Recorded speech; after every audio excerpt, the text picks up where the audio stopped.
Love and marriage, they go together like a horse and carriage. This I'll tell you, brother, you can't have one, you can't have none, you can't have one without the other. No, sir.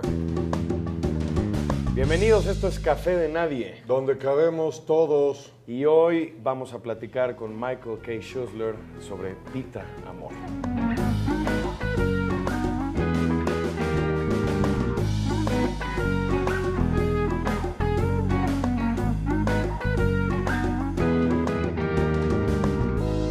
Michael K. Schuessler es un extraordinario investigador de la literatura mexicana y especialmente de los vericuetos, famas y fortunas de algunos de sus personajes. Entre muchos otros libros, Michael ha escrito dos muy emblemáticos, Guadalupe Amor, La undécima musa, del que por supuesto hablaremos hoy junto con muchas otras virtudes y otros misterios y claroscuros de la propia autora Pita Amor, y Helenísima, Ingenio y figura de Elena Poniatowska. Estamos encantados de tenerte aquí, mi querido Michael. Pues yo estoy encantado también, Hernán. Y Bienvenido. también, Jorge, muchas gracias. Bienvenido, Michael. It's about time. It's about time. Heme aquí. It's about time, nunca mejor dicho. Pero a ver, yo voy a decir la parte pedestre, intuitiva. Los que no sabemos mucho del tema, intuitivamente creemos que Pita Amor era una viajera del tiempo. Es decir, no correspondía su forma y sus maneras, incluso su manera de hablar, al siglo XX, es decir, parecía como un astronauta que había caído del siglo XVII. ¿Es así? Pues así fue, porque la verdad es que la gente se centró en Pita como personaje, como esa figura que caminaba por la zona rosa, con su bastón en alto, pegando a todos la los que gente, no a los compraron sus fotocopias, transeúntes, vendiendo sus poemas, pero sí, con ese eterno pesca guapos, como ella lo llamaba, ¿verdad? Sí, el rizo. El rizito que hacía en el pelo y las flores un poco marchitas a veces, un poco jorobada, siempre muy enjollada, eso sí, ¿no? Entonces sí, es un poco como si hubiera salido de, no sé, un viaje del tiempo, como lo has dicho tú, Jorge. Ahora, digo, yo recuerdo el retrato que le hizo Diego Rivera, y una mujer muy sensual, no bella, no era bellísima, pero era muy sensual, o muy guapa, muy atractiva. Claro, Pita era, como me decía a mí, I was very, very beautiful. Pero al mismo tiempo, Pita se dio, digamos, para ser modelo de todos estos artistas de su época y posaba desnuda. Entonces era una cosa que no se acostumbraba. María Zúnzulo, por ejemplo, ¿no? Sí, que fue la musa, digamos, de todos estos Eran pintores. pocas. Eran pocas, pero Pita sí. Y en el caso de Anguiano, de una manera bastante atrevida, ¿no? En el caso de Soriano, como una especie de musa de una gran poeta de la antigüedad. Ahí sí, nos remonta hasta el pasado grecolatino, ¿verdad? Pues aliar el escándalo con la inteligencia, que era una buena manera de trasladar, digamos, a este monumento salido probablemente de las catacumbas del Siglo de Oro. Soy de museo de cera. Así decía. Así decía. Ella salía de un museo de cera ahí a la vuelta de su casa. Prófuga de... En efecto, más cerca de la colonia Juárez. Sí. Ahora, también era como una especie de Quevedo femenino, es decir, se necesita un chip particular, ustedes dos me pueden ayudar a entender. ¿Cómo piensa una persona que habla así? Es decir, ¿está constantemente rimando o está midiendo constantemente las sílabas? ¿Qué pasa en el cerebro de esa persona? Pues mira, ya para cuando yo la conocí en el 90, Pita hablaba en verso, casi no hablaba en prosa. La verdad, siempre hilvanaba sus palabras de esa forma y nunca se pasaba del siglo de oro español, ¿no? Entonces, eso, aunado a una especie de narcisismo feroz y rampante, daría poemas como, si me permiten, Sí, uno que claro. me va a gustar Por mucho, favor, por favor. que dice, Shakespeare me llamó genial, Lope de Vega, infinita, Calderón, bruja maldita, y Fray Luis, la episcopal, Quevedo, grande inmortal, y Góngora, la contrita, Sor Juana, monja inaudita, y Becker, la mayoral, Rubén Darío, la hemorragia, la hechicera de la magia, Machado, la alucinante, Villaurrutia, enajenante, García Lorca, la grandiosa, y yo me llamé la diosa. No, bueno. Entonces esa es Pita Una Amor y oreja, una nuez. una Sabemos oreja, el pañuelo. una oreja ¿Eh? póstuma a Pita Amor, qué bárbara. Y eso que en una conversación que tuvo que tú recordarás con Ofelia Medina, Sí. Pita decía que el verso era para usarse en días de fiesta, ¿no? Que siempre usaba la plebeya prosa, ¿no?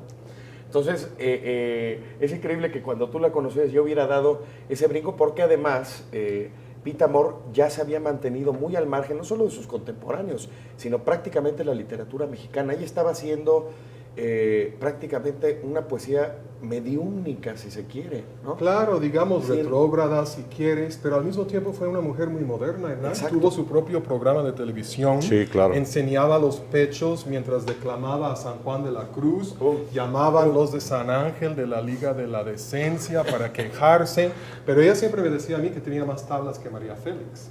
María Félix siempre me decía a mí que pues había un lugar en mi biblioteca para una poeta, pero ay, es viejísima, ¿cómo se llama?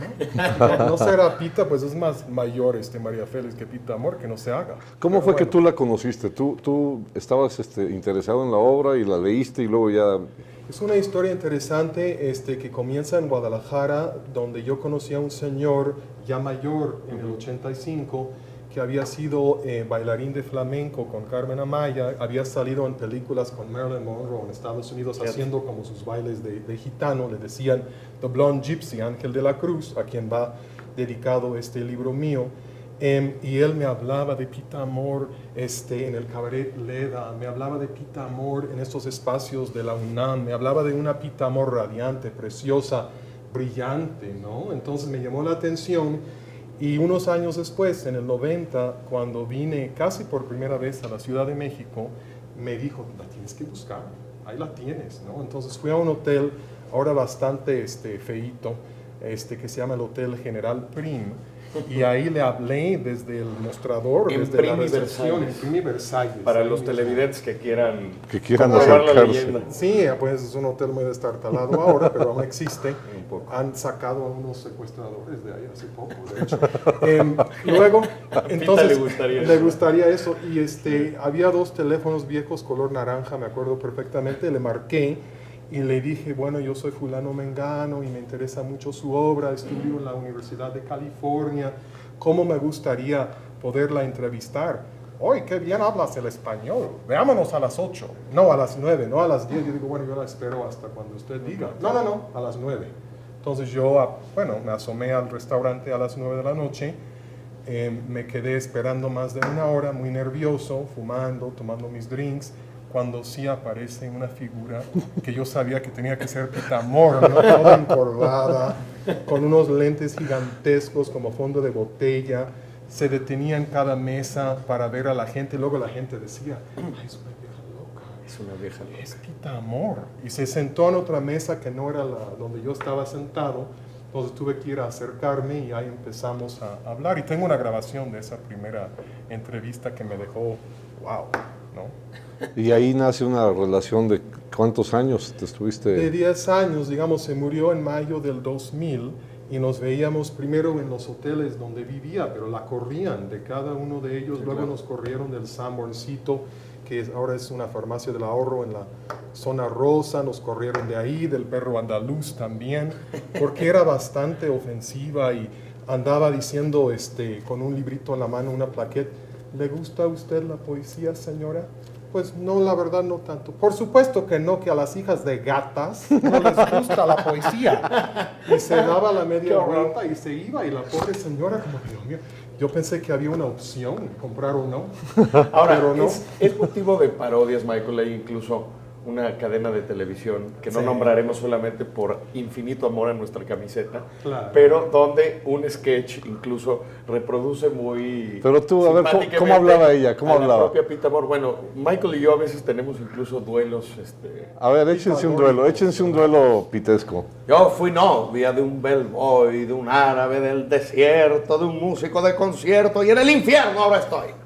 Soy vanidosa, déspota, blasfema, soberbia, ingrata, altiva, desdeñosa, pero conservo aún la tez de rosa. Me quiero La como frágil mariposa, Soy perversa, malvada, vengativa, es prestada mi sangre y fugitiva. Mis pensamientos son muy taciturnos, mis sueños de pecado son nocturnos. Soy histérica, loca, desquiciada, pero la eternidad ya sentenciada. ¡Qué maravilla! ¡Bravo! Igual a Sor Juana, ¿verdad, Mike? Así. Oye, pero más allá de la parodia, Michael, y Da de para la caricatura, que por cierto siempre representa un personaje genuino. Es Y un decir, personaje nadie que no mayor tenga un también. estilo definido no puede llegar a tener o a gozar del arte de la caricatura, ¿no?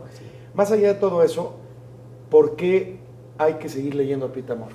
Pues yo creo que Pita Amor fue todo un fenómeno en su época. Fue una mujer totalmente independiente que a causa, digamos, de sus actitudes para con los grandes, digamos, Octavio Paz, le preguntaban de Octavio Paz en la tele y decía, Octavio Paz, me suena.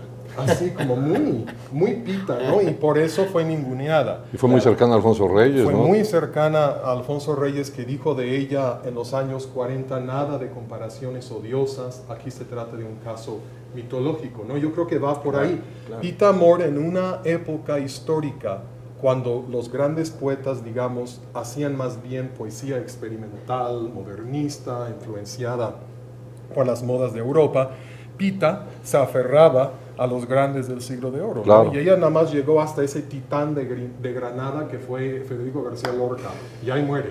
No quería saber Y al nada que, de y nadie al que más. leía muy bien, ¿no? Que leía muy bien, que declamaba muy bien, que adoraba, la verdad. Yo quería decir una barbaridad, pero hay un aforismo de Edmundo Gorman, de mi querido maestro, que decía, la conocí y creí que era un poema. Muy tarde me di cuenta que no era más que prosa. Y yo creo que es muy simbólico que Pita Amor muere en el año 2000, porque en el siglo XXI lo que yo veo es que cada vez es más difícil encontrar mujeres que sean poesía pura. Y esta mujer era poesía pura, con todo lo desconcertante que es lo que estoy diciendo, porque conocer a poesía pura es una locura. Si quieren, ¿por qué no les dejo eso sobre la mesa y seguimos hablando después del corte? Vamos a seguir hablando con Pita Amor después, ¿no? Perfecto.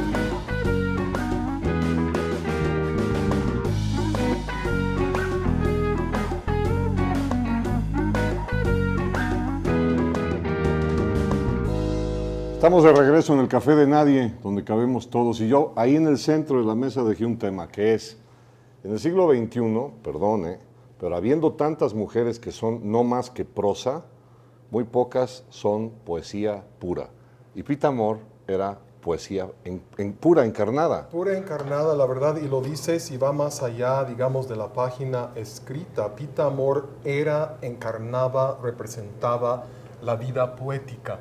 Yo nunca he vuelto a conocer a nadie tan totalmente entregado, en su caso, a lo que es el arte de escribir versos y de vivir de su propia producción poética, y por eso iba vendiendo Sin sus becas. plaquettes, sin becas y sin nada, digamos, ninguneada por todos. Ella creía en su arte, ella se había vuelto como una especie de, no sé, como insecto encapsulado en ámbar, porque todo el mundo la veía más bien como su personaje de loca, de racista, de clasista, de la que les decía a los taxistas nariz de mango y todo eso, pero pocos se han parado a leer lo que es su obra, digamos, de los años 40 y 50, Exacto. porque sí es cierto que después de una tragedia terrible, la muerte de su hijo a los 3 años, si mal no me acuerdo, pues empezó una especie de mutismo y Pita Amor realmente se transformó en otra cosa, ¿no? Fue su único hijo. Fue su único hijo y se Sí, murió. se transformó en personaje público y dejó la escritura para encarnar justamente el personaje, ¿no? Así es, así es. Una cosa que tal vez haya evitado alguien como María Félix hasta cierto punto porque tenía control sobre quién era ese personaje, Pita era totalmente un personaje, ¿no? Entonces salir con ella siempre era un riesgo porque no operaba, digamos, con tu idea de lo que es, digamos, ser un ser humano en sociedad, ¿no? Entonces era terrible con los meseros. Me traen un mesero con las manos más blancas y cosas horribles, decía. A los taxistas también, naciste criado, eres criado y morirás criado. ¿le pagas, Mike? Entonces yo tenía que solventar todos estos gastos en taxis, ¿no? Con Pita Amor, entonces sí existe ese lado, por supuesto. Tú eras el escudero de alguna manera, la sensatez detrás de esta Quijotita maravillosa metida en la zona rosa. Así es. Ahora, la imaginación es la loca de la casa. Y a Pita Amor todo mundo, lo primero que dices, la loca. La loca que andaba en la zona rosa, la que daba bastonazos, la que hablaba así, la que hablaba en verso. Pero de esa loca, digamos, lo que nos estás diciendo es que hay algo, una neblina que tiene que ver con la creación artística que ella vivía constantemente. Eso significa que escribía todos los días, estaba leyendo todos los días, caminaba pensando en versos. Ella ya no leía nada. Una vez me dijo, oye, ¿no me quieres leer Aura? Porque me siento cierta afinidad con ese cuento. Yo decía, Dios mío, pues ya yo sé por qué. Y tú eras Felipe Montero. Yo era ¿no? Felipe Montero y ya yo tenía ¿Y tú la tenías a señora las con el dos? conejo. Pues a las dos, exactamente, dos. ¿no? Entonces, pues tuve que padecerla en ese sentido, pero ella solo escribía en esas libretas escribe, ¿no? Entonces, con cualquier pluma que tuviera a la mano, ella iba haciendo sus versos mientras hablaba, pero claro, al final de su vida, y hay que reconocerlo, hubo, digamos, un bajón importante en cuanto a la calidad de sus versos. Sí, ¿no? Digo, indudablemente. vi un gato, vi un zapato, vi la sombra de un mulato y el resplandor tenaz de un mulato, una y otra vez. A lo mejor en 40 años eso se ve como algo súper experimental, como Huidobro o algo así, qué sé yo. Pues es que de alguna manera lo que hacía era situacionismo. Pues sí, 300 Digo, chichimetas. inconscientemente, Es ¿no? Que Altazor, dijera Guy Debord, Altazor en ¿no? Cuautitlán, pero... Exacto, A Altazor en ver, Cuautitlán. aquí hay que hacer un paréntesis. Michael Schussler es amigo de México, pero es amigo del idioma, en principio. Lo que hay que agradecer siempre que un norteamericano nos hable en español es la gentileza histórica que significa. Porque nosotros nos preocupamos mucho por hablar inglés y por pronunciar bien en inglés, y allá la gran mayoría no se preocupa por entendernos. Y eso es de agradecerte en primer lugar. Pues es Ahora, una flor que me echas. Jorge, te he hecho la esa y te he hecho otra, que es que tu amistad con el idioma te llevó a descubrir, en este caso, a una mujer que es una mexicana muy rara, porque en realidad parecería que es española, peninsular, diría yo, porque esa altivez es como de virreina, como de una mujer que llegó a México de pronto y se siente conquistadora, ¿no? Pues ella se sentía conquistadora y también en España, porque en los años 50 Aguilar sacó sus obras completas. Ella viajó a España para presentar ese libro y los gentilhombres, los caballeros españoles me decían, tiraban al piso sus capas para que sus piecitos mexicanos no tocaran el suelo español. Ah, qué bonito, Sí, qué bonita ella anécdota. sí tenía definitivamente esa visión, ¿no? Y de ser absolutamente criolla, saber perfectamente quién era. Amenazaba al chino del café de chinos que le iba a echar a Bernardo Sepúlveda y Amor, que era secretario de Relaciones su pariente. Exteriores o algo así, para sacarlo del reinado de México, decía, ¿no? Entonces vivía definitivamente en otra época y en otro lugar. De hecho, el apellido Amor viene de una leyenda más o menos confirmada, ¿no? Que es dos hermanos que se casan, ¿no? Son dos primos Dos en una primos fiesta hermanos. de disfraces en la hacienda de San Gabriel, ahí en Morelos, ¿no? Porque la familia Amor era dueña de casi la mitad del estado de Morelos antes de la revolución, y por eso Pita hablaba de ese pelado de Zapata y que no quería nada de eso, porque a ella le tocaban puros vestidos de segunda mano y vivieron en una casa, bien, en la calle de Abraham González, pero nada comparada con la hacienda, ¿verdad? opulencia. Entonces, Ahora, nada más en esa fiesta de disfraces, se enamoraron dos jóvenes, se fueron al sótano de la hacienda, hicieron el amor, se quitaron los disfraces y dijeron, primo, prima, pues ¿qué vamos a hacer?